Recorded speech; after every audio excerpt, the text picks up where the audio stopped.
Hello everyone, welcome to A Foreigner Farming in the Philippines. Down here to check on the rice seedlings, but I'm starting down here because I want to look over these bananas. They look a little worse for wear, but no plant likes to be transplanted. And most of these are looking real good, and none of them are looking like they're going to die. But many are not looking like they're happy about things.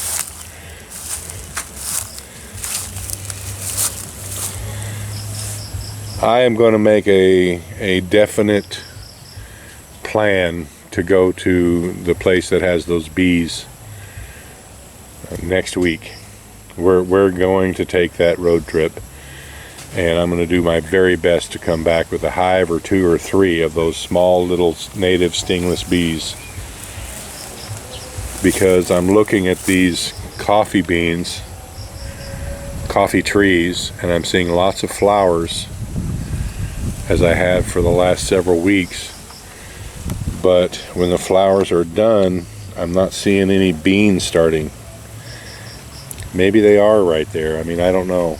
I'm not real familiar with how a coffee tree works. But all our coffee trees are blooming, and they have been for a couple weeks. But I just don't see any fruit started, and it's bugging me.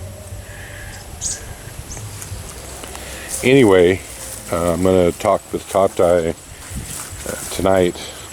They always come up in the evening, and we kind of have a little parlay and or a meal in the evening. I'm anticipating heavy, sustained rains in this storm that's coming. And as you can see, it's right at the top right there from the heavy rain that we've had yesterday and yesterday night.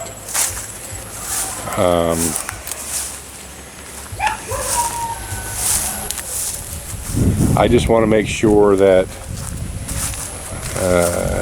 this water, of course it's going to overtop these dikes, but I'd like for it to do it in a controlled fashion, like in a little earthen check, which is commonly done here, rather than washing out a big portion of it. I want to come down here and see how the rice is doing.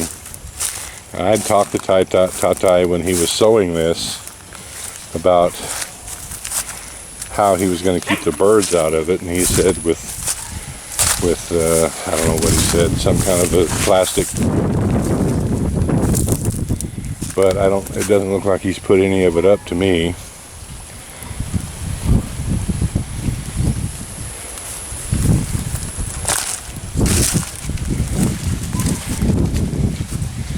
And I can see the rice is still just sitting there on top of the ground.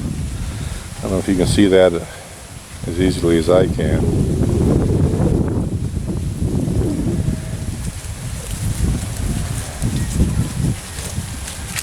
But it's there. The birds haven't eaten it.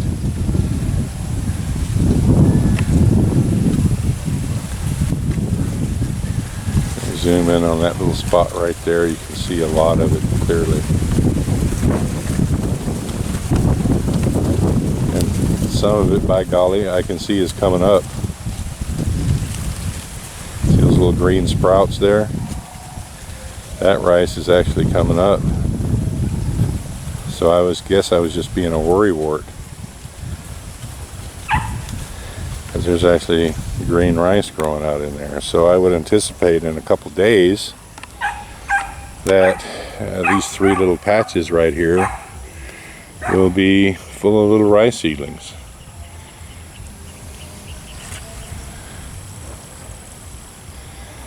Well, I'm happy.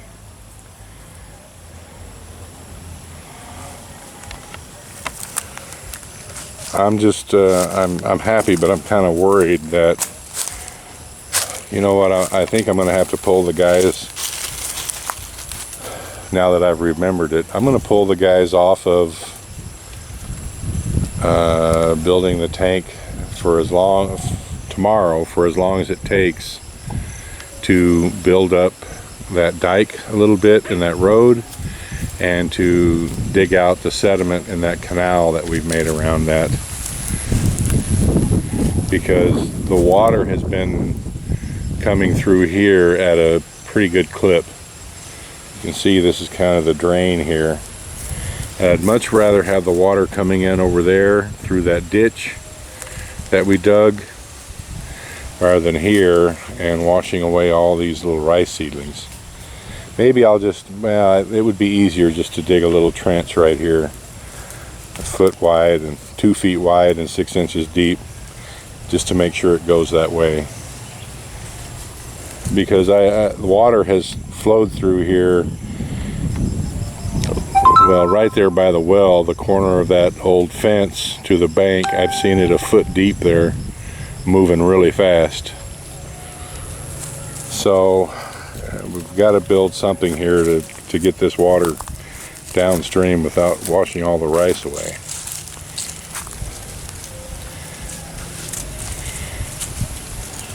And I'm trying to figure out why that little coffee tree right there is a light green and the one next to it down there is a dark green.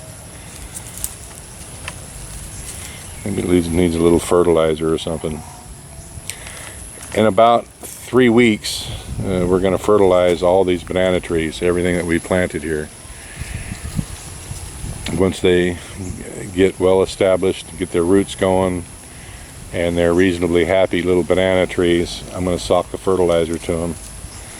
Tatai has mentioned that we need some kind of a cover here, some kind of a ground cover, because I don't know if you remember, this was all pretty clean down to basically just soil and most of this, and the grass has just come back with a vengeance. Now we've got the rough and a golf course again. I forget what he said. It wasn't the camotes, but it was something else that is commonly used as a ground cover here. We need to do something. I mean, I'm definitely not gonna spray Roundup all around in here to keep this grass down, but I do want it kept down. I don't know, I'll talk to Marcel. Maybe we will just plant camotes in here. Because that grass, what do they call it? Buffalo grass or whatever it is just, it just takes stuff over.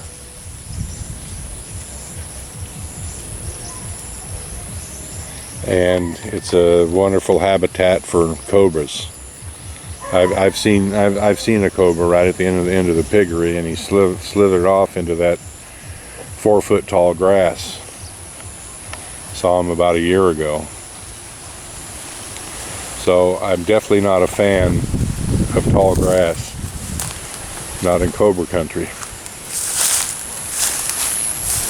Let me check this tree here.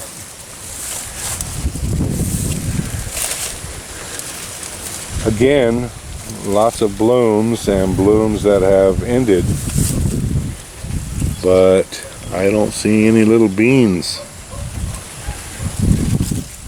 I don't know if they're obviously visible after the bloom falls or what, because this is the first time actually they bloom that I've noticed. So I don't know. Got to get those bees. I've noticed in our garden also that it's just not with the beans up there, the pinto beans that we planted.